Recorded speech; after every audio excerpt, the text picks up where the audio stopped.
What have Democratic elected officials done to date, other than rhetorical statements, after nearly 4 years in office with an ever-rising tide of anti-Semitism? The October 7th massacre in Israel, followed by the upsurge in violent anti-Semitism in America, must spark a review by American Jews of their political preferences. We cannot continue to do what we were doing before October 7th.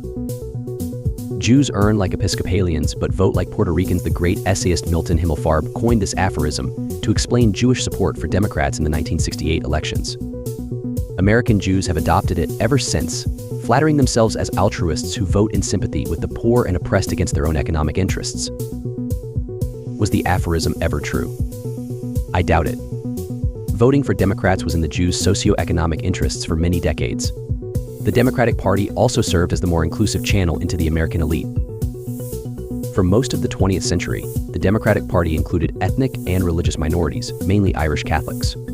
It was also the party of organized labor, where Jews were founders and leaders. The Democratic Party promoted Jews into positions of power and prestige, including the first Jewish Supreme Court Justice Louis Brandeis under Woodrow Wilson, the first Jewish Secretary of the Treasury Henry Morgenthau under Franklin Roosevelt, and the first Jewish mayor of New York City, Abraham Bean. Meanwhile, the Republican Hoover and Eisenhower administrations were WASP strongholds.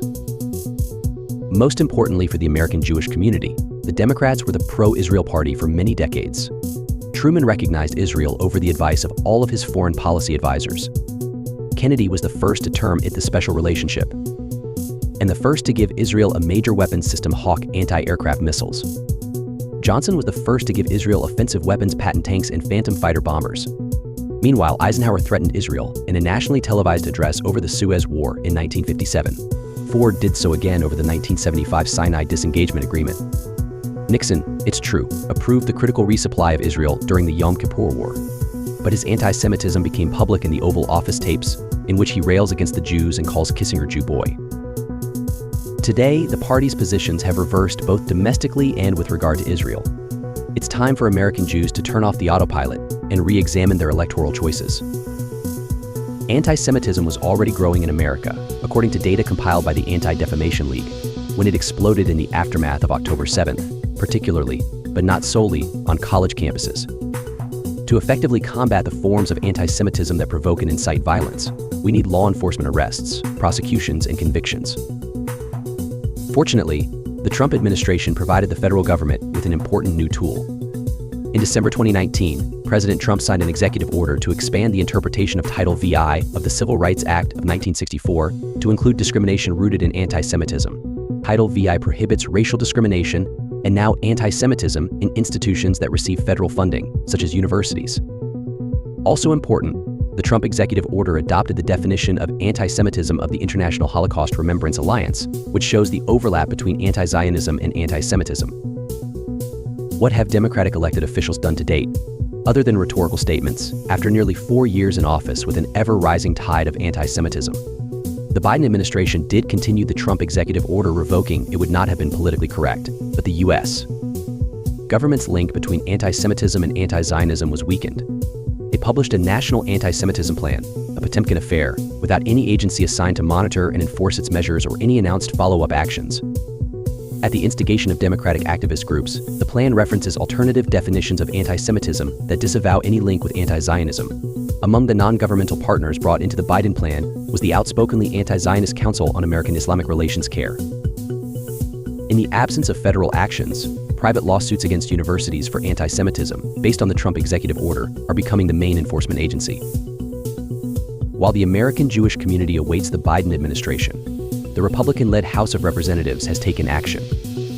2 House committees, Education and Workforce and Ways and Means, are investigating anti-Semitism and holding widely watched public hearings as their follow-up letters to university presidents make clear that at stake are not just federal grants under Title VI, but also federal tax-exempt status for institutions that, because of anti-Semitism, no longer meet the public good.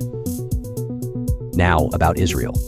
It's true that in the immediate aftermath of the October 7th attacks, President Biden proved his steadfastness as an ally. However, as months went by and the war continued, Biden weakened.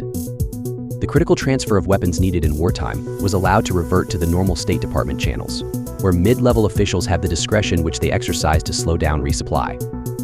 Ironically, among the weapons on slowdown were the precision guidance systems JDAMS placed on bombs and needed to avoid civilian casualties. The administration publicly put a hold on the 2,000-pound bomb used to open up Hamas tunnels. However, the United States itself used this weapon to good effect in the campaign against the Islamic State ISIS during the siege of Mosul. Biden publicly pressured Israel to commit to a permanent ceasefire, which would leave its terrorist enemy in place. Israel faces a long, multi-front war against two barbaric organizations, Hamas and Hezbollah, funded and supplied by Iran. By comparison, the U.S.-led campaign against ISIS took several years. It began under Obama but was ended by decisive action in the Trump administration. Likewise, Israel's war may take many more months. To end it on terms favorable for Israel will require a United States that won't weaken.